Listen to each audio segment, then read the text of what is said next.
Good morning, ladies and gentlemen. This is the Finance and Audit Committee meeting for the month of January 2021 for the California High-Speed Rail Authority. Before we get directions on how those from you from the public can join in today, will the record show that all of the colleagues, my colleagues on the committee are here: Nancy Miller, Jim Gilmetti, and Ernie Camacho. With that, Mo, if you will, and so the meeting is officially called to order, if you would provide the instructions for those who wish to address us today. Thank you, Mr. Chairman. Good morning, everyone. Welcome to the California High-Speed Rail Finance and Audit Committee meeting. Today, we are hosting this meeting via Zoom. In a moment, we will take public comment. First, we want to run through some important technical aspects of this meeting for offering public comment. If you are logged into this meeting via Zoom, please use the raise your hand feature, typically located at the bottom of your screen, so that I can call on you to provide your comment. If you're dialing in by phone, pressing *9 will raise your hand and put you into our queue. Speakers will be called in the order that their hand is raised. Once you've been in the queue and your name is called, in the web meeting, please click the prompt on your screen to allow your microphone to be unmuted. On the phone, we will call on you by the last 4 digits of your phone number. At that point, you'll hear a message that you are being unmuted. Once unmuted, it will be your turn to speak. Please slowly and clearly say and spell your first and last name, and if applicable, state the organization you represent. After your introduction, each speaker is allotted 2 minutes to provide comments. Our court reporter is on the line to record these comments. If they need you to spell or repeat something, they may interject. I will notify you when your time is nearly up. At the end of your comment, we will disable your microphone. However, you are welcome to stay on the line to continue watching or listening to the meeting. If you do not wish to provide comment and simply want to watch the meeting, you can do so by logging on to hsr.ca.gov and looking for the link to our live stream. All right, Mr. Chairman, we currently have one attendee at the moment with their hand raised, Roland. Okay, totally. Good morning, Roland. Good morning, directors. Thank you for the opportunity. Happy and safe New Year to you and yours. This is a quick ask. I'm wondering if it would be possible for the board to resume holding meetings on Tuesdays versus Thursdays, because I don't know about Southern California, but this is giving us severe conflicts in Northern California. So if you could somehow consider this at some point, I'd really appreciate it. Thank you. Thank you, Roland.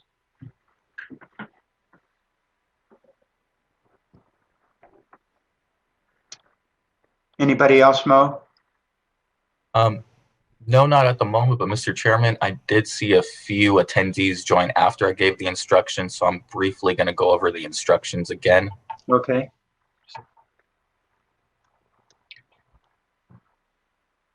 Morning, everybody. Welcome to the California High-Speed Rail Finance and Audit Committee meeting. Today, we are hosting this meeting via Zoom. If you are logged into this meeting via Zoom, please use the raise your hand feature, typically located at the bottom of your screen, so that I can call on you to provide your comment. If you're dialing in by phone, pressing *9 will raise your hand and put you into our queue. Speakers will be called in the order that their hand is raised. Once you've been in the queue and your name is called in the web meeting, please click the prompt on your screen to allow your microphone to be unmuted. On the phone, we will call on you by the last 4 digits of your phone number. At that point, you'll hear a message that you're being unmuted. Once unmuted, it will be your turn to speak. Please slowly and clearly say and spell your first and last name, and if applicable, state the organization you represent. After your introduction, each speaker is allotted 2 minutes to provide comments. Our court reporter is on the line to record these comments. If they need you to spell or repeat something, they may interject. I will notify you when your time is nearly up. At the end of your comment, we will disable your microphone. However, you are welcome to stay on the line to continue watching or listening to the meeting. Thank you, Mo. Any other hands? No hands have been raised currently. Great, thank you. All right. For my colleagues, if you have any comments or questions, if you just raise a hand, and I'll try to pay attention to the screen to make sure that I call on you and that we don't have two people trying to speak at the same time. So what we can do now is move directly into our agenda. Item number 1 is our committee minutes from last meeting. Unless there are any requests for changes or comments, can we have a motion for approval of the December minutes? So moved. Move approval. Okay. Motion by Director Camacho and a second by Vice Chair Miller. All in favor? Aye. Okay, passed unanimously. Thank you. With regards to comments, I'd just like to make a quick comment to those and those joining us on the Zoom call.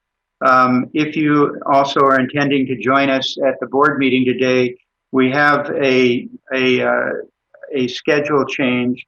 The time is going to be for the board meeting today will be at 12:30 and not at 11 o'clock. We need to take our closed session, which you probably noted on the agenda.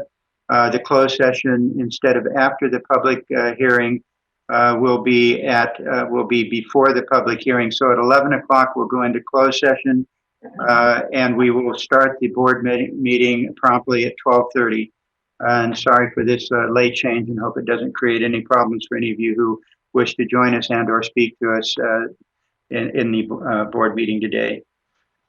So moving on to item number 3, Paula, you're up with regards to the audit report on the ARRA grant match. Good morning.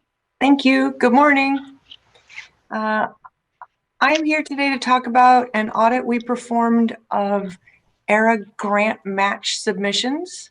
And I'll start with the end. Sometimes we start with the beginning, but I wanted to share, first of all, our results in that we found the authority has processes and procedures in place to submit grant match expenditures, and we found no inaccuracies in any of the invoices that we reviewed. So now a little bit of background about our audit. The purpose was to review authority compliance with grant requirements. Specifically, we wanted to see if processes and procedures are in place to ensure that match expenditures are in accordance with the grant requirements. We also wanted to determine if grant match submissions are accurate. We looked at invoice packages that were submitted between July 2017 and December 2019. So there were 33 invoice packages submitted during that time, and we looked at 15 of them. Those 15 packages included 633 invoices. Many of them were very similar. And so we further reduced our testing down to 121 invoices. And so that's where we drew our conclusion that there are processes and procedures in place, and we didn't find any inaccuracies in those 121 invoices. However, we did notice a couple of areas where the process could be improved. Right now, it's unclear who's primarily responsible for reviewing invoices for cost compliance. The contract manager reviews the invoices for compliance with their contract. The grant unit does sort of a quality assurance review where they're looking at expenditures for cost compliance with the ARRA grant. And then the grant manager is reviewing narratives. So there is a defined review process, but the cost compliance element of that hasn't been clear. So we recommend that the contract manager be primarily responsible for reviewing invoices, also for grant cost compliance. And the grant manager is going to provide some training to those contract managers. Also, because we're auditors, we recommend the process be documented. The second area of improvement that we found was FRA and the authority had gotten together to identify sort of a process that would help them review the invoice submittals. There are sometimes expenditures that we have that are not eligible for match. They're not necessarily unallowable, they're just not part of the match. We put a box around those to let FRA know, hey, these, don't bother looking at these, we're not including them in our match. And that was very helpful to FRA. But when we were reviewing the invoices, it was sometimes difficult to tell in the backup what those specific expenditures were. So we recommend that red boxing just flow all the way through down to the source documents. And FINO has agreed that, yes, that would be something that they could certainly incorporate into their procedures. So do you have any questions? Any questions from members of the committee? You must have done a good job, Brian. Are there any questions from you or any comments? Well, thank you. I did want to thank Paula and her team. She mentioned those 2 recommendations to improve our process. I wanted to let the committee know that we did fully implement one of them already. That's the so-called red boxing. We do identify those excluded items we're not claiming for match credit. And as Paula mentioned, our process has been to designate those on a cover sheet, designate those on a narrative, but also Paula's recommendation was to go into the invoices themselves, and it's typically a Excel spreadsheet type display, and put a red box around those specific line items we're excluding there. And we did implement that starting in September, really in the middle of the audit. On the second issue of implemented through training, we do have a plan to develop some new training materials, perhaps have some new documentation and information for the contract managers to use. And our target for finishing that is by April 15th, and then go out and train the contract managers that would have ongoing contracts that would be submitted for a federal match. Very good. Thank you, Brian. Paula, thank your team. Good job. And Brian, thanks for your comments and the response from our CFO. So thanks, Paula. Have a good weekend. Thanks. You're leaving us. Okay. See you next month. All right, moving on to agenda item number 3. Brian, you're back up with the audit, number 4, with our executive summary. Sure. Thank you, Mr. Chairman. And I just wanted to start with a bit of an update on the financial office. I think the board knows that the Governor Newsom appointed our former Assistant Chief Financial Officer, Jamie Metalka, to be the new Enterprise Risk Manager. So I've had that position vacant for some time, and happy to pass along that I have filled it now. The new Assistant CFO is Natalie Daniel, and she was formerly a Governor Brown appointment as Deputy Director at the Department of Consumer Affairs, where she oversaw the administration and finance areas. So she has experience in that area. They did do some capital outlay projects in consumer affairs, mostly office building type projects, but she has some capital outlay experience as well as leadership experience in finance and administration. So we're very pleased to have Natalie on board, and I wanted to introduce her to you in this forum in case she's filling in for me at some future meeting. You'll know who she is. So welcome, Natalie. And with that, I'll start going through the PowerPoint. That's the executive summary report. If you can go to the next page, Justin. So we start here with our accounts payable, aging, and disputes report.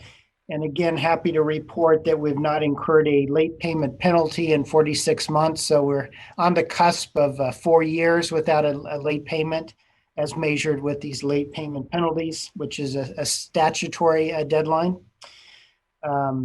We also note here we have 149 disputed invoices that total $59.5 million. that is quite a large increase in disputes, and it does tie to a couple disputes with the CP23 design builder Dragados. So those are being worked through. You may remember sometimes we do have these lumps when we have a dispute on a large invoice. I think gotten this down quite a bit. Are you able to provide any other detail on that, or is this are you in the midst of negotiation or whatever, and you'd rather leave it confidential at this point? Well, if I could just speak kind of at a high level, because this did come up at the board previously. You might remember last meeting, I believe we indicated what we called an accrual adjustment. Right. The expenditure amount for CP23. So there were some items claimed that were based on proposed change orders, but not implemented change orders, and we could not, pay those in advance of completing that process and approving the scope that's being billed. So those are the type of issues being worked through with that contractor. Has it occurred before? I'm not aware of a specific instance where we've been billed in advance of having a change order in place. But again, I think certainly the team catching it is a good a good sign that these are being scrubbed and we're matching up against the coding system we have for approved invoices, approved scope. And again, if it's not something that fits that, we would we'd exclude that from the given invoice payment until it's resolved. Okay, thanks, Brian. Brian? Yeah. Jim? Yeah, Brian, when do you think you're going to have some results on these disputes? I don't. I know that the team is working on this. The team includes our legal area, our commercial area, the project managers. So I know that they are working on these issues. I don't have a target anticipated date. On these big ones, certainly we try to wrap them up in a couple months so we can move on to the next issue. Yeah, so it's like a 60-day process. I on these again, when a dispute is determined, this does not fall under the Prompt Payment Act that has the fixed timeline. So the team does work on these, trying to resolve them as quick as possible. But in terms of a fixed deadline in statute or elsewhere, there's not one. Now, I'm not looking for a fixed deadline. Just in general, how long does it take to resolve these?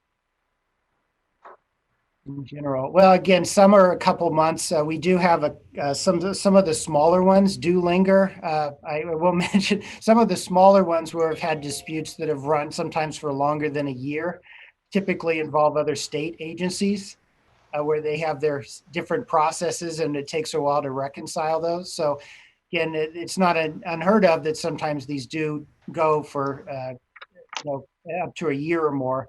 But again, where we have these bigger ones, we typically see them resolved within a couple months. And that's, based on the monthly reporting to the F&A. Typically the dispute total is something in the $10 million range. And last month, for example, it was $2.3 million was the total dispute. So, the big ones do tend to get resolved in a shorter time frame. Thank you very much. Any other questions? Is the dispute then not the dollar amount, but is the dispute that the work hadn't been done? Is the dollar amount what you were expecting if the work had been done? I can't speak to that specifically. Okay.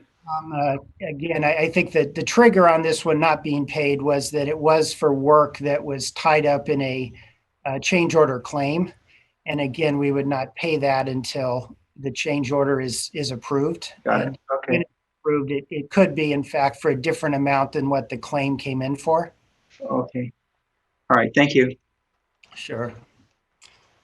So the bottom half of this page is the cash management report. And a couple minor adjustments you'll note here. First, with the Prop 1A cash balance, which is the top right of the second table. Our cash balance did go up from 72.8 million to 91.4 million, and that was based on a 25 million sale of commercial paper, which is kind of the interim mechanism to get bond proceeds short of a full bond issuance, which only occurs twice a year. In terms of our cap and trade cash balance, the balance fell from 2,055 million to 1,935 million. That figure does not yet include the November auction proceeds, which were $147 million. We do wait for a technical executive order from the Department of Finance before we book the cash from the cap and trade sales. But typically the initial estimate of the proceeds from the auctions does come in within 1% or 2% of what is anticipated. We can move to the next page, Justin. So this page is showing our administrative budget or state operations expenditures. The monthly expenditures for November were $3.9 million, which was up slightly from $3.4 million the prior month of October. We're staying well within budget here with about 42% of the fiscal year complete through November. We've only spent about 24% of our administrative budget. Again, that's largely because we have been implementing this, what we call form to function, which is reducing our consultant staff resources and hiring up more state staff. That does save quite a bit of money as we do that conversion. And it's also consistent with state law that generally directs state workers to perform state roles as long as it's not a specialty function that's not available in the state or something that's more one-time or occasional workload. So we are implementing that. We do show a reduction in vacant positions that's quite a bit here, going from 128 vacancies in October to 116 in November.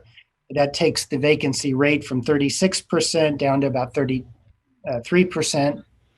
And the last bullet on the page just highlighting that we really, to fill one vacancy, often we find we need to fill 3 positions because we do have, sometimes fill through promotion, which creates a new vacancy. And then we also, of course, have retirements or separations from the authority that also creates vacancies.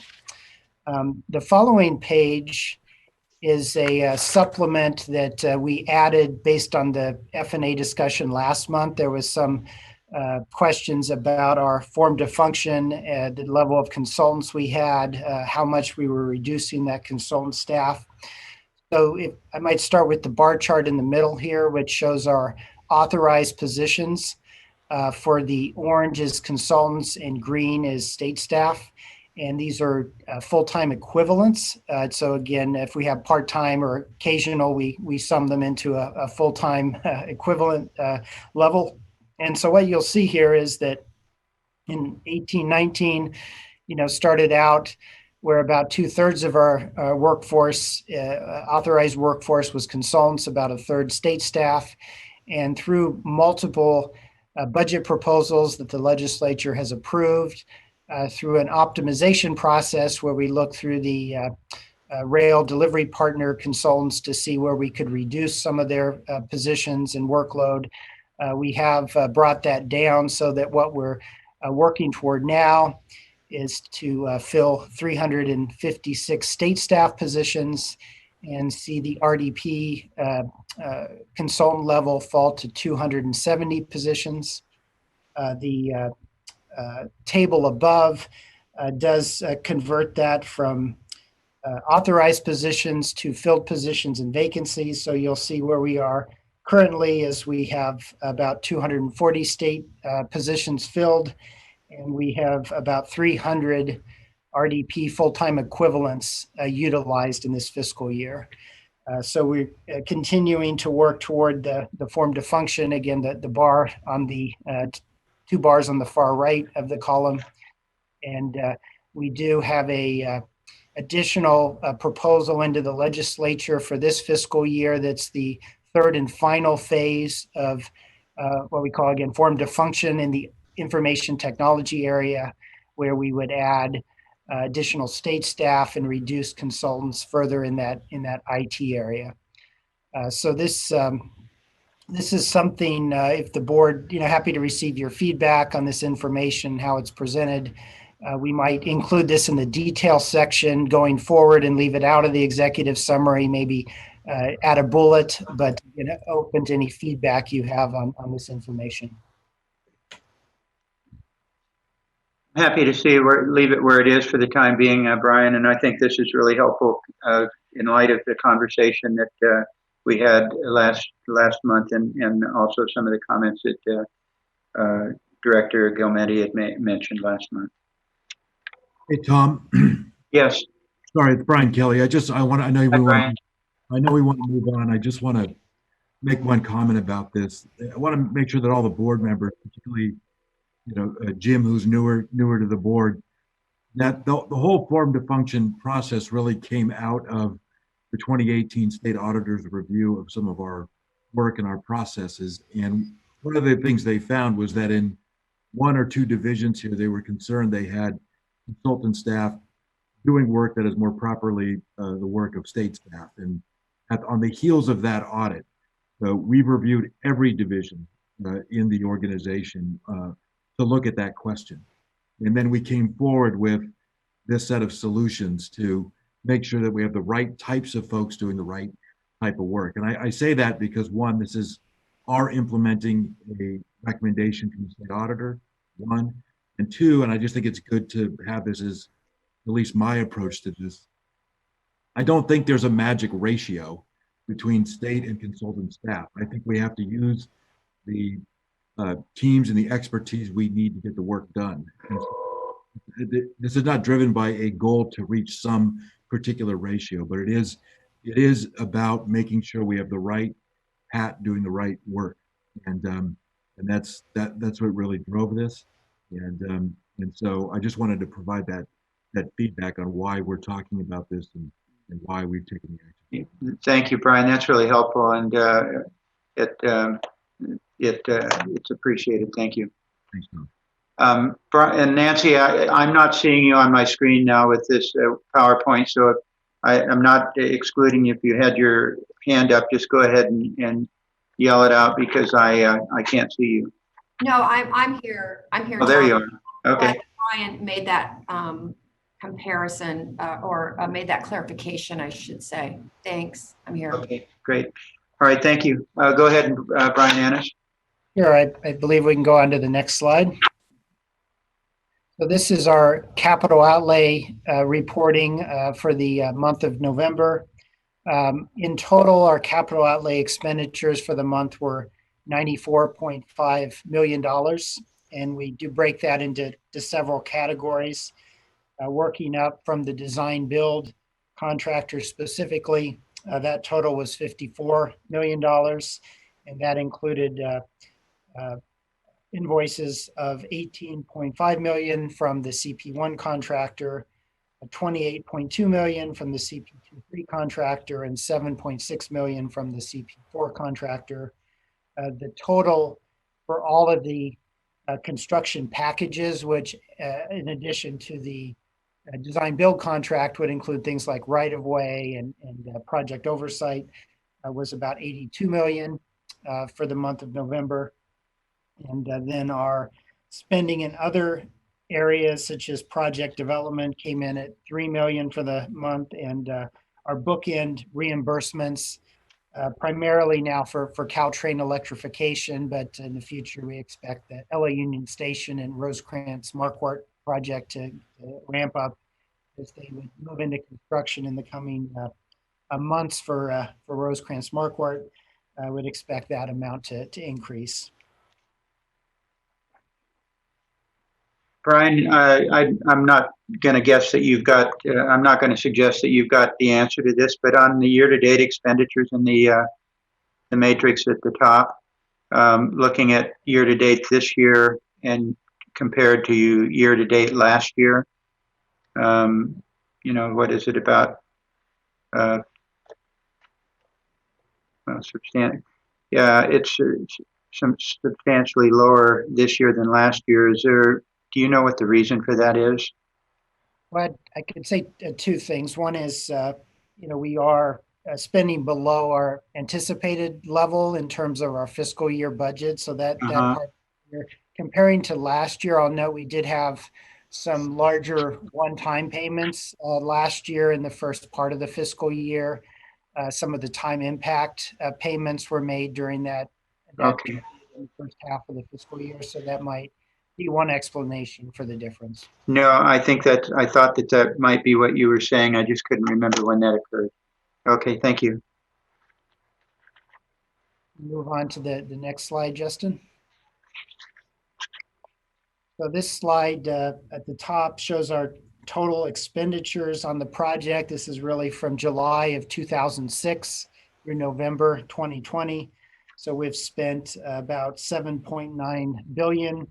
And then this shows the percentages by category. So for example, 75% of our expenditures have been in the construction area and so forth. The bottom part of the chart is updating the board on the ARRA match. The amount through November that was approved by the FRA is 690 million, leaving about a little short of 1.4 billion still at FRA pending review. That brings a total submitted, either approved or pending at FRA to 2,065 million, and as of November 30th, leaving 433 million to still submit to FRA. And we do have a further update in a couple more pages that picks up this number through December. But that ratio of having almost 83% of our match submitted, that's the percentage through the end of November. I think we can move on to the next slide. So our contract and expenditures report.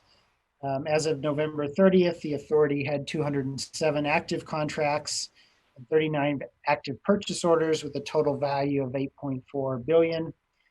Our small business utilization rate came in at 21%.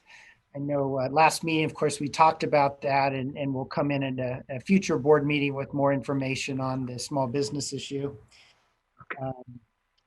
As of this reporting day, we had 573 small businesses actively working on the high-speed rail project, 185 DBEs and 61 certified DVBEs. And if there's no questions, we'll go to the next slide. So this slide is our use of contingency. This reporting month of November, we are showing 111 million of contingency being assigned. The biggest category of that was what we call the reportable amount over 25 million of 78 million that had to do with provisional sums on CP1, and that's for utility relocation.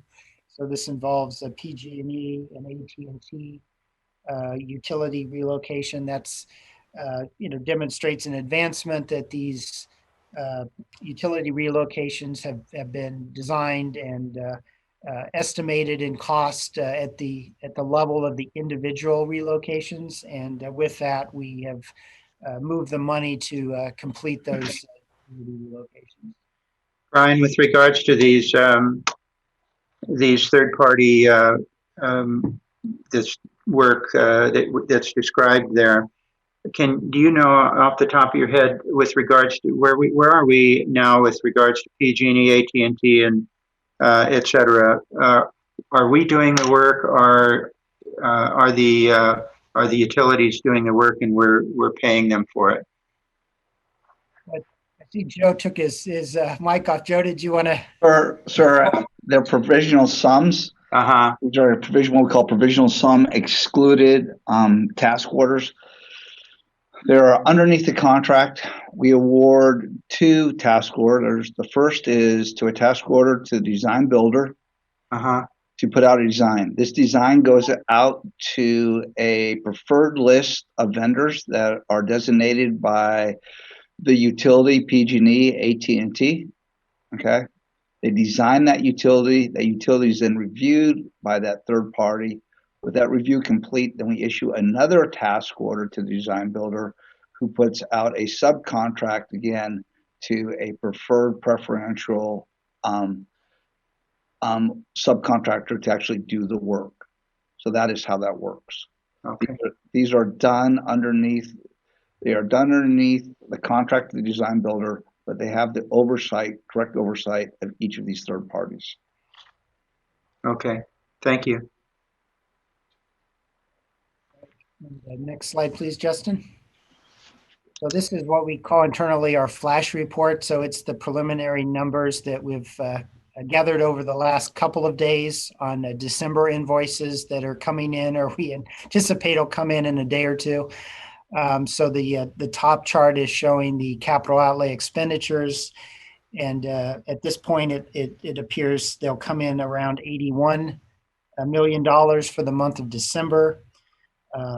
And it again splits that up into different categories. The design build in total, it looks like it'll come in around 52 million for the month. And I will, of course, be reporting this in detail at the February board meeting. The bottom 2 tables show further changes in the administrative area, showing the vacancies filled, another 4 net positions filled in December. And on the ARRA match side, we did submit a significant number of invoices to the Federal Railroad Administration in December, bringing the total submitted from $2.065 billion to about 2.3 billion. So that takes our percentage up to about 92% as submitted, and only leaving about 200 million left to submit. We do think we have those all in-house now.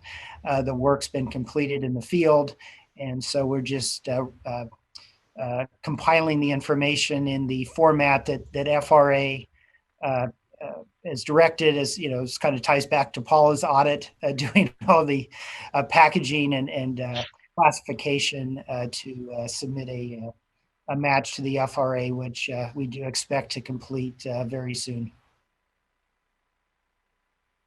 Okay. Thank you, Brian. Any questions for Brian? I don't see any. Brian, thank you very much. Good report. We appreciate it. Thank you. Joe, you're up on the Central Valley status report. Good morning.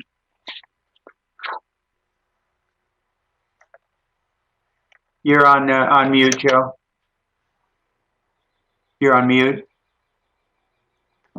There you go, sir. There you go. Thank you. As usual, sir, I'm going to brief off of our Central Valley construction status report. The pages 2 through 4 give you the summary. Then I will direct you to the page that I'm talking on with regards to the summary. Let us start basically with page 12, please. Page 12, did you say, Joe? Yeah, yes, ma'am. Yes, let me start with cumulative invoices, page 12. Let me see, is that?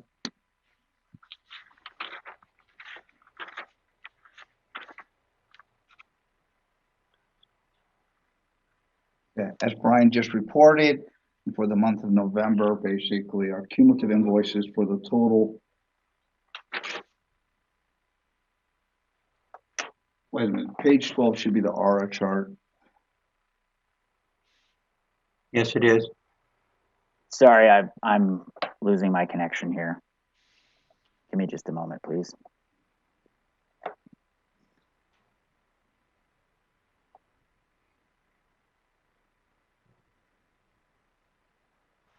I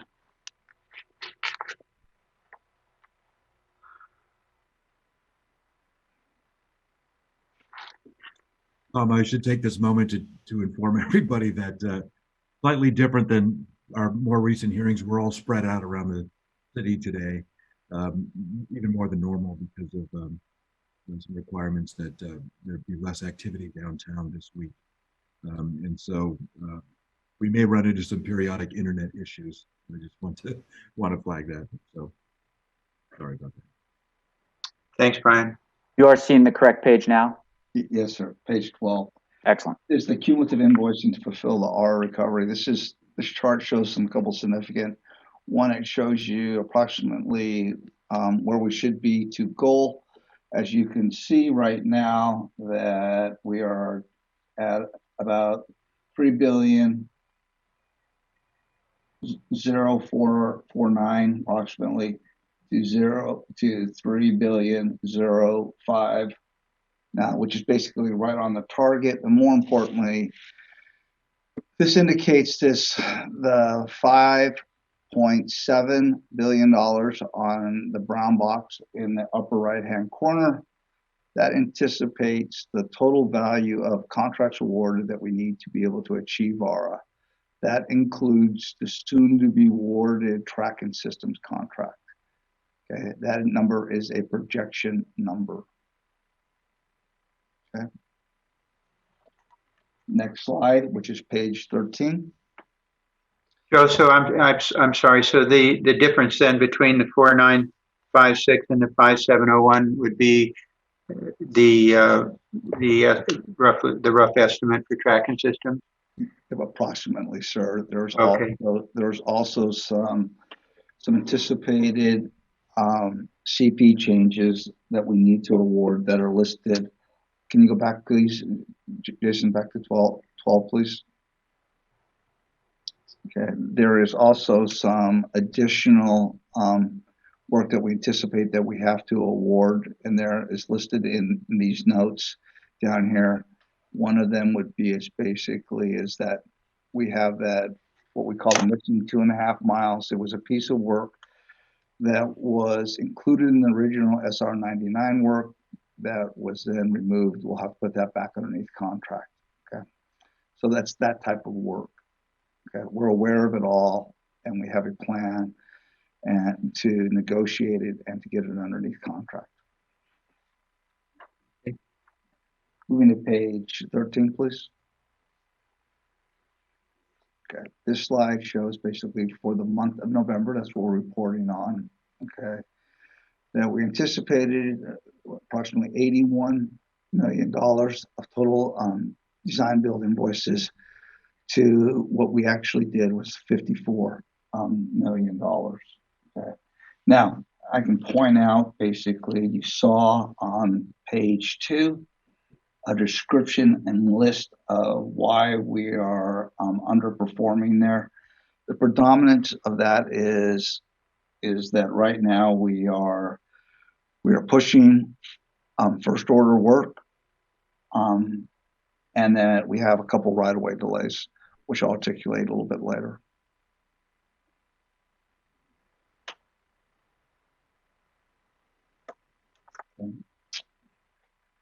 Again, is the total CP1 invoice is just reported about 12.5 million, CP23 about 30 million, and CP4 just about 11.2 million.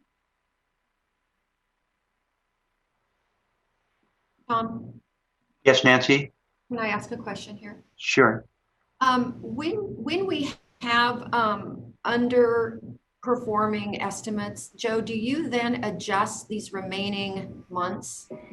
Or is that December? I think that's what we saw. No, right? I do. Adjusted, right? Yeah, we do not adjust them. Okay, all right. This is kind of where we projected to be. This is kind of a very, very transparent, very truth and candor. Okay. I don't want to float these numbers right now. So I'm holding, these were our projections. This is what I should be held accountable to achieve. Okay. These are based off of of what we expected to achieve with the new RBS schedules. Right. Okay, thanks. Also, too, it's important to note, basically in this slide, is that we're about total program right now, we're about 61.4% expense with regards to the design build contracts as awarded to the awarded amount, which is just slightly underneath $5 billion. Okay. Now, we've also executed during this period, as reported in the later parts of this package. I can go into detail. About $27 million cumulative in change orders. A summary of that is there was 0 change orders awarded in CP1. There were 16 change orders for a total of approximately about $23 billion in CP23. Okay, these are all small change orders, predominantly dealing with design changes where we had a different requirement that we had to award change orders to complete designs. CP4 had approximately $3.5 million of up to 4 change orders. Now, this is actually a good sign, because in this case, what it says this, the project is stabilized. All known major change orders have been issued in CP4. These are basically the small change orders, probably dealing with different design conditions that we're finding out in the field. So this is a very good sign in CP4. Moving to page 14, which is the CP construction labor. You can see here that our labor keeps continually growing up. We've been holding right now for 4 consecutive months over 1,000 people. So this is a very positive sign. Very good indication of that we are holding with regards to the progression of work on the CPs, even though our projected dollar value is down. Again, is what we need to do here is to kind of correlate the invoicing to the personnel. Hopefully is be able to break free some of these big sites with regards in 2-3 with regards to some of the major structures, some of the viaducts that need to start, that'll push the dollar value up. Okay. Also, too, COVID continues. This wave 3 was devastating to us. Predominantly you'll see it in the next month in CP1, where we had to shut down one of our field offices in its entirety. It is still down as a result of the severity of COVID that we had in that field office. Now, what's good about this, even in this trauma of COVID, we've been able, basically, as you see here, is to keep construction growing. So hats off to people. Moving to page 15. Okay, what slide 15 shows you is that right now we have in Guideway, we have about 79 miles constructed or underway. Okay, so it should have jumped up slightly. It did not, and that was basically predominantly in CP23, which is in the Coal Slough to Dutch John cut area. Okay, so we basically that was resulting of some environmental permits. Those environmental permits have been resolved, and the work should be progressing. We're also to have basically 55 constructors underway, or compared to the 93 in total. This is good. We keep growing this. We went up by a total of 5 structures. So we keep advancing. However, though, we're about 4 structures still behind. Again, predominantly tied to first order work and some right-of-way delays. It lists down here those delays in the notes. I'm able to discuss any of them if you want to discuss, get to that level of detail. Joe, and you, not for this meeting, but for the next meeting, would you provide us especially on the structures. If you've got it on guideway, that would be fine also. But can you just, where we talk about under construction or complete, could you just define the number that are completed and the number that are under construction? And we, of course, the total number that we've got in order to comply with ARRA. Absolutely, sir. We'll put that in a chart on Oh, total perfect. and then. Perfect. Okay, thank you. Joe, can I just ask you one question? Thank you for the slide. I really like it.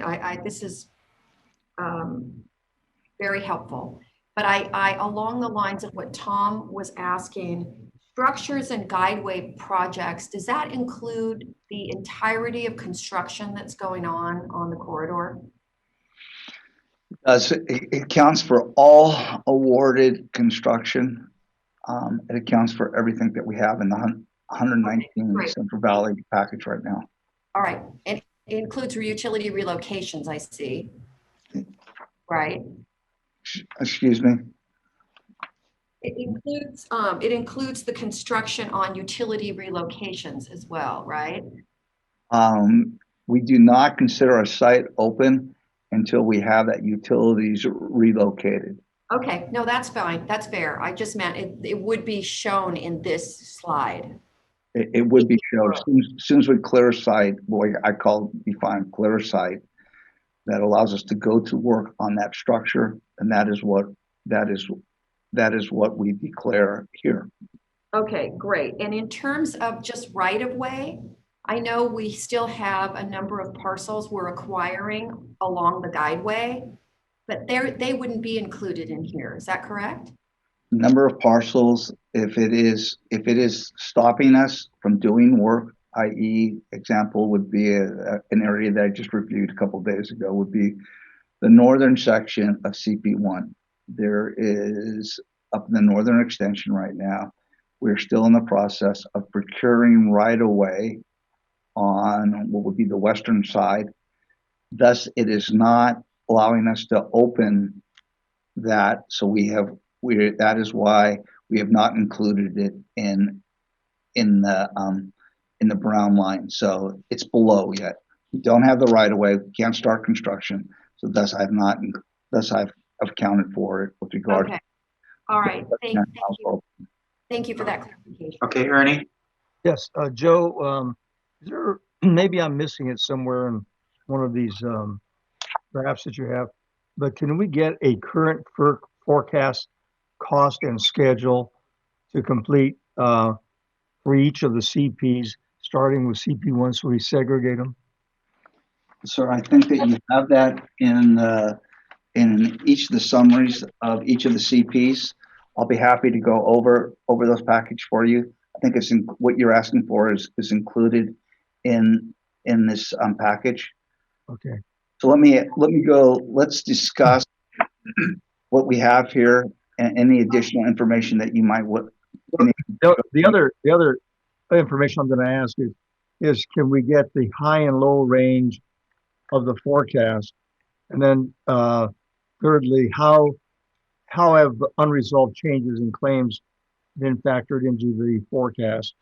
And then lastly, the current backlog of unresolved changes in claims, is it growing, diminishing, or is it steady? So we, in terms of number of dollars, so we have an idea of what to anticipate. Absolutely, sir. I track all of that, and below this level, we'll be happy to share that information with you. But I do want to weigh in on one process issue here, that some of the information that we are going to be updating with the business plan that will come out before the board on February 9th will include some adjustments to those issues. So I want to make sure that you're aware that's coming in that context. Good. And I can, Joe, I can get some of this offline from you. I just want to be able to understand it better. Yeah, absolutely, sir. I'll set up an appointment with you. Okay. And I'll be happy to go step you through anything you want. All right. Okay. Thanks, Ernie. And thanks, Brian. Go ahead, Joe. Just let me finish off here. One of the things on the top of page 3 that's reflected here is that first order, that utility relocations. Okay, what you can see is that we've relocated about 485 utilities, about 20%. We have 525 in progress, which is another 20%. We have another 5% we're scheduled, right? So we've addressed about 54% of the first order work, and 22 were completed during this period.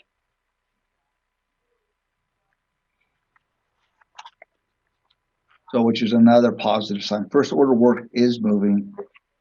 It's just a very slow process dealing with each one of these utilities. And in some cases, these utilities are remind everyone is that it is not just a buy, but sometimes it's tri-parties when you're moving utilities across railroads, irrigation districts, and stuff like that. So when you move a PG&E utility across the railroad, you have to involve both PG&E and the railroad in it.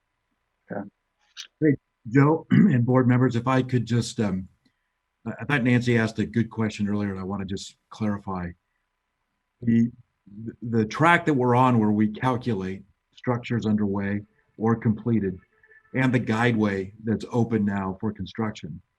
Inherent in that is that we've completed the right of way and that the utility relocations are done. These are construction ready. And so I just want to be very clear that this line is for stretches of work where that work is completed. And another part of Joe's presentation here is where we stand on the utility relocations, which in the last year, I think we've done more than 50% of what we identify as having been completed. We've done that in the last 12 months. And so that is the necessary precursor work, getting the parcels in place, moving the utilities before it's on this chart. And so that work's done. And then this chart is where we are. Okay. Okay. Next slide, please, which will be the small business enterprise slide, page 16. Okay. This is a slide that is reflective of just the DBs alone.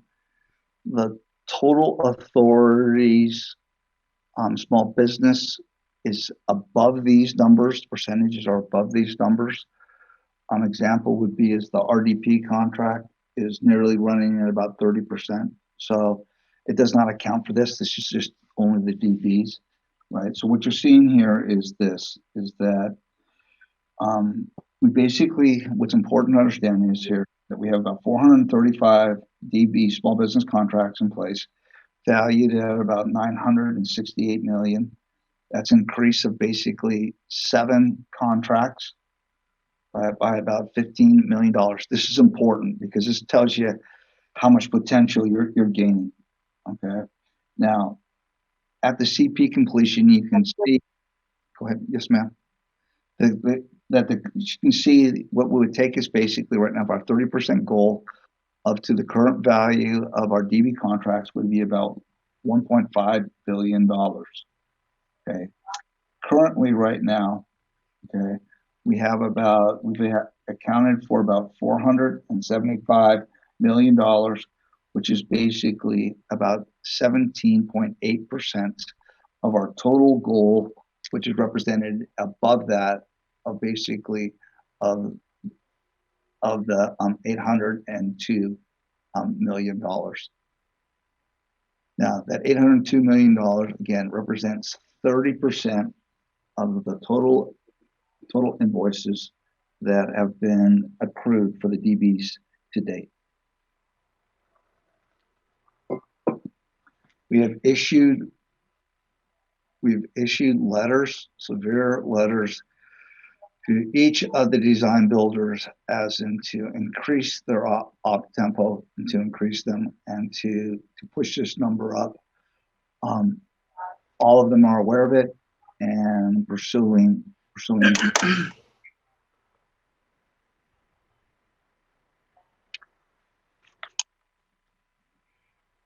Moving to slides, basically slides 17 through 20, which deals with right of way.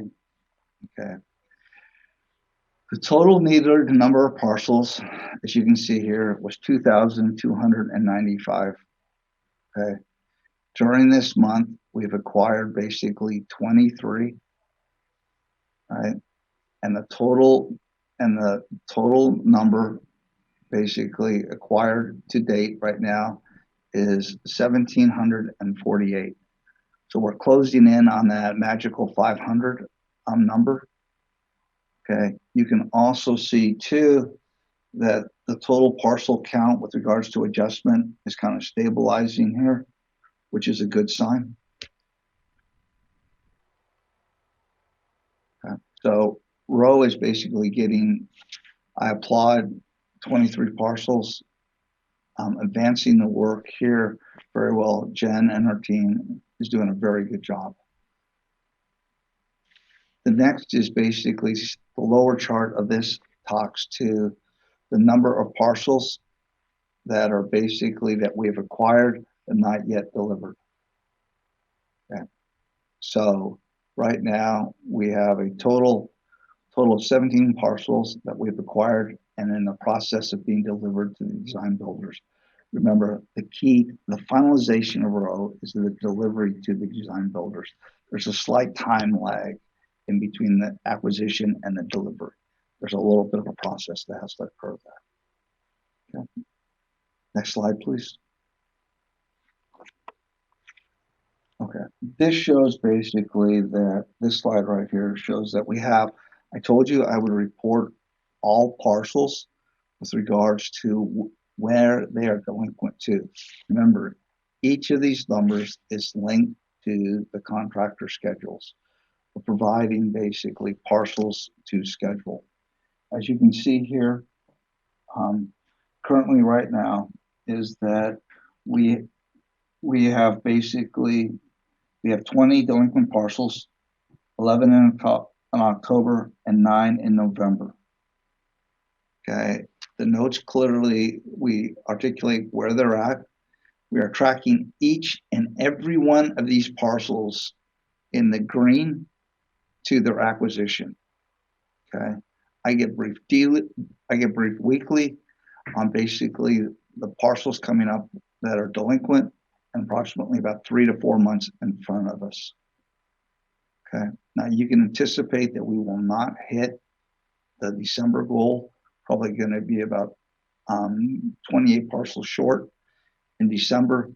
But the good news is that these delinquent parcels, we are delivering them and starting to close these gaps. Joe, I got a question. Yes, sir. I'm nervous that we're getting way behind on this right-of-way delivery. Are there plans, some plans on how to speed this up? Sir, some of this stuff, there is, we're tracking each and every one of these. I'm nervous too. However, though, is that in some cases here, there's motion in all of these. They're either someplace in the negotiation, closing the escrow, or some of these we're in the condemnation process, which is beyond our control. Condemnation process is driven by basically that of getting on the court docket and going through that process. We track each and every one of those condemnations, making sure that if there's a piece of information they need from us, that we're providing it as to expedite it. But as you reported previously, the court systems have slowed down as a result of COVID. I think we're going to run into trouble here if we don't do something. Understood, sir. I'll give you a call and get some of your ideas and suggestions as and see where we can put it in, and I can have a discussion with you and kind of give you the status of where we're at right now. That would be great. Thank you. You know, do you mind if I join in on that discussion, Jim? Not a problem. Okay, thank you. We're open to any ideas of trying to push and get some help in here and push us forward. Okay. Go ahead, Joe. Thank you. Next slide, please. Okay, this just basically shows the number. This goes back to Nancy with regard to yes, railroad parcels. Railroad parcels is not an issue. We deliver them when we need them, right? The process is honed. It works very, very well. So when we need railroad parcels, we're able basically just, it's an admin process to get them. No issues. Next slide, please. All right, this is the land conveyance. This is slightly confusing, okay? Because I reminded you that we had a letter agreement with PG&E. The letter agreement was from May to November. The essence of the letter agreement said was this with PG&E. If we can prove to you ownership, then the actual physical process of land conveyance can lag. Okay. Now, during this period of time, this letter was meant to allow us to establish our relationship, to hone the processes, right? Right? So that we could then work together. Well, it worked very well. As you can see, what I did here is when that letter agreement expired, okay, that brought back approximately 695 land conveyances back into our tracking system. Okay, PG&E predominantly. Okay, now out of that 695 during this period of May, we were able to complete 310. So you can see that we're way above the curve as we speak right now. Now, this is remarkable because a year ago, the total number was about 0. Okay. This shows you the great work that Dennis Ken and again, Jen Loudon have been able to do and work with PG&E. Also, another very enthusiastic was over the Christmas holidays, I received a glowing email from PG&E complimenting us on this process and our partnership that we had reestablished with them. This is amazing because a year ago, their email would not have been glowing. It would have been glowing red. So very good. I compliment this. So what I'm trying to convey here is that land conveyance right now, the process of land conveyance is no longer an issue or a threat to the authority. As long as we're able to achieve the predecessors to this is you must own the land or have rights to the land to convey that land right. If we do that, it is not an issue. Okay. And So I guess the question that comes to mind is, since it's worked so well, is there a reason that the letter agreement couldn't have been extended? I've talked to PG&E about that. If we need to extend it, if we come into other problems, we will.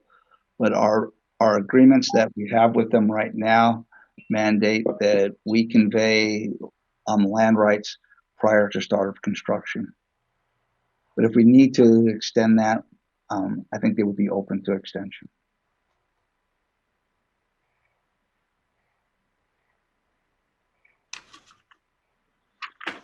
Any other questions? Hey, Tom, it's Yes, Brian. Brian. Sorry, I just want to make a comment here because I think it was passed over a little bit, and I want to record set on this a little bit. This land conveyance issue that Joe is talking about at the beginning, when we were first looking at this earlier in the year, in the end of 2019, there was no agreement with PG&E on how to move forward on it. And so the team put in place an important agreement that allowed us to move forward 300 plus of these land conveyances that are necessary to move the utilities that we needed to move to advanced construction. So I say this because that was a strategic move to allow us to move forward on this construction. And I just want to say similarly, the team is utilizing other tactics and strategies on right-of-way. For example, we are working more closely with the design builder to go back and look at design alternatives that may reduce the right-of-way parcel count we need. And you're seeing that reported every month. There's a column in our right-of-way report that says, here's a strategy we're going to use where we may reduce the number of parcels we actually need. So that's part of something that we're also bringing to bear on this. And I think both this month and my expectation next month, that you're going to see the right-of-way numbers be higher than they've been per month in some time.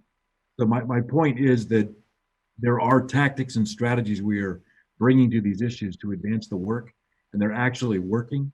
And while we do have a lot of right-of-way to still get, I just want to flag that you see this month, I think our number was 25 parcels.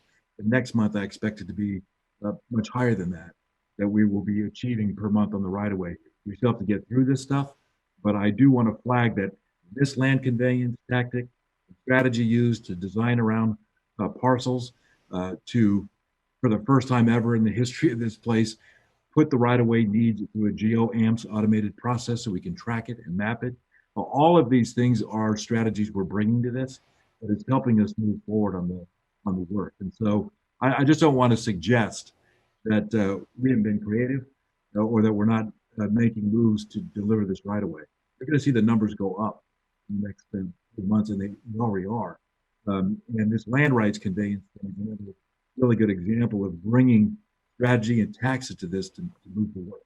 So I just want to flag that. And again, happy to talk about more and other things we can do. But I think there has been work done to better track and better advance this. The biggest challenge for us, and I'll shut up after this, but the biggest challenge for us in this area has been that for a long time, the design work was lagging so far that we didn't know all the right-of-way needs. Now we brought that design work forward where we know the right-of-way needs, and now we're putting in place strategies to get that right-of-way under our belt. So I just want to flag that, and again, All right, thank you, Brian. Go ahead, Joe. Yes, sir. Slide 21, please. Okay, slide 21. This shows basically the ongoing basically agreements that we need. The big driver ones right here are semi-tropic. Hopefully we're very close. I keep saying this. Hopefully we're very close to getting those agreements. We sent back at the beginning of this month the last of the red line markups. Hopefully, knock on wood, we'll have those agreements this month. We are very aggressive in pursuing those. Joe, are most of these delays based on COVID? No, the city of Wasco ones really, we've been able to work around those. Those aren't an issue. Kings County, really not that big of issue. Semi-tropic is a big issue, but it goes back long histories or legacy issues with these irrigation districts. We've been able to move past some of those legacy issues, and they've been able to get their concerns out. Complex negotiations with regards to addressing multiple utility crossings throughout, predominantly here in semi-tropic. It's all down in CP4. And the biggest issue addressing with all of these municipalities, especially these irrigation districts, is respecting that they have a mission to do, right? Ensuring that mission remains uninterrupted, undisturbed, while we build our railroad across them. We've been making just tremendous gains. So we show an estimated completion date for some of these in December, but we're in January now. Should that date be updated? I estimated the completion here. I'm delinquent. So my thing about this is I can give you an up-to-date here, but this is based off of basically the November report. But it will be January. December will reflect January. I don't want to keep bumping these up. Okay. I don't want you to bump them up either. I want to get them done. Yeah, based on November, this is what we were hoping for, to get them done by Christmas. Okay. All right, thank you. Yes, sir. Next slide, please. Can I just ask a question? Brian, are you still with us? I just am curious, do you ever, and maybe we're so far late in this process, but is there legislation that would help you on particularly dealing, it seems like we have a lot of water district and small, I don't know, just a thought. In terms of right-of-way acquisition for a state project. Yes, so we were successful in 2019 on getting a statute Right. I remember that. to expedite our statewide approvals of how to move forward on parcels. So we were successful in doing that, and that's now we are utilizing that in our right-of-way area. I mean, again, I want to remind all of you that in 2018, when I got here, because the design work was still not done on so many, we had estimated our needed parcel count was 1,740. Okay, but today, as Joe reported, we've actually got all of that in hand. We're at 1,743. The problem is that as the designs have finished, the parcel count went up, and so we reported 6 months ago that we were up to this 2,200 figure. And so we have to get these final pieces. And so what Joe and the right-of-way team has done a nice job of is putting in place an automated mapping and tracking system. As Joe reported, they track each parcel tied to the schedule that the contractor needs to get the work done. And where some of these parcels lag, they put a keener focus on getting those things done. But in the meantime, there's that, and they're working closer with the design build entity to design around some of the parcel needs so we could reduce the count. And so you're seeing a little bit of that each month that Joe reports on. I think you're also seeing, and you will see in December, while it may not reach the 114 parcel figure that is in Joe's tracking number, you're going to see an impressive bump in the number of parcels acquired. So we have brought statutory authority to this to expedite our process at the state level. We are doing design things to get around the number of parcels needed where we can. And I think the team is doing a much better job on mapping and tracking the needs and then working the process as quickly as we can to get to resolution. The problem with right-of-way is when you identify new parcels you need, if people don't want to settle, it takes time to move through it, to get that process completed. But they are bringing tactics and strategies to do it. You're seeing the month-over-month numbers starting to lift. I think the December count that you will see in our February report will reflect more growth in that area. And whatever else we can do, we can do. Now, in this case, on some of these third-party agreements here, for example, with Semi-Tropic, the water district issue that Joe referenced, they've essentially worked out an agreement on how to move forward, as it's noted at the bottom of that page. And we're working through councils on the wording of that agreement. But their board has finally directed their personnel to move forward on an agreement. And we're trying to put the finishing touches on that language. So that will help in a big way. So there's You're not worried about the pace of the acquisition here? I am worried about the pace of the acquisition, but what I'm more worried about is that the count went up so far. I mean, now that the designs are done, we know what we have. We have to get through this as quickly as we can. And I think we're bringing all that we can think to bring to it right now. And I think you're going to see the acquisition pace increase. Okay. But yeah, it's still right-of-way is tough and it takes time. But I think we're bringing to it the things we best can bring to it to make it go. And I think you're going to see the parcel counts acquired go up in the months ahead. That's my expectation. We'll see in December what it looks like. But I think this is better tracked, better mapped, and there's more strategy on it than ever before here. The biggest challenge, again, is that the parcel count went up because designs got completed. And I'll repeat, when I started here, the parcel count estimate was 1,740. We're at 1,743 on parcels today in hand, but the count went up when the designs got finalized. And so we have to finish the work. Thank you, Brian. Go ahead, Joe. Also, too, I point out too, kind of to echo Brian's, this last 500, all right, is the hard 500. Okay, if it was easy, it was low-hanging fruit, it was already taken. These are the most complex of the parcels that we need to take, as you would expect. So that is also too another issue that kind of puts a little bit of complexity to this. Now I want to jump basically to the end of this report, basically to pages 55 and 57. Okay, I'll skip back. If you want to talk about any of the CPs, I can do that. This is the other area that the Office of Program Delivery is responsible for.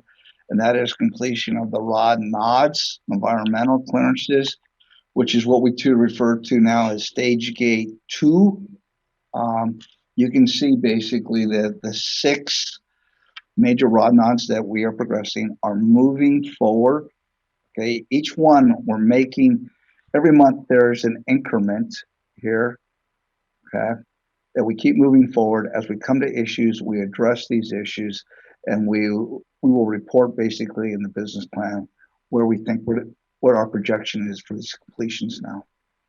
Okay, now there is some interesting stuff as we move them forward with possible recirculations and other issues, but it's working well. And I point out here, okay, how important this process is. Sometimes it's slow, tedious in dealing with third parties.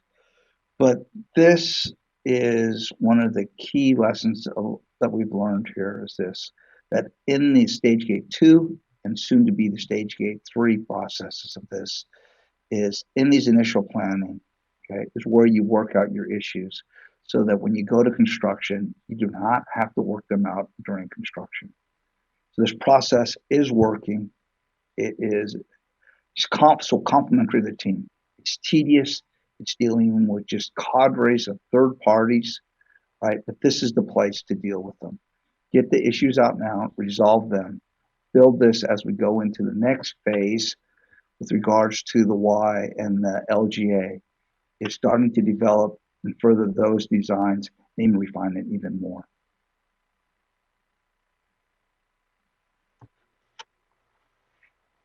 And that basically is my report. Is there any questions, any issues specific to any of the CPs or specific to any of the ROD nods? Any questions from members of the committee? Hearing none, Joe, thank you very much. And for the detail and the answers, we appreciate them. So I'll get back to Ernie, and then I'll also Very good. schedule with Nancy. Okay. Their requested information. And Nancy and Jim, also, if you have anything that you want to place on the agenda for next meeting based upon your conversations with Joe, please let me know. Okay. With that, that completes our agenda this morning. We will, at this point, then we will close this meeting, and again remind those who are joining us from around the state that today's board meeting, the public session, will begin at 12:30 this afternoon. The meeting will actually start at 11, but from 11 to 12, the board will be in closed session. So with that, thank you for joining us, and the Finance and Audit Committee meeting is adjourned.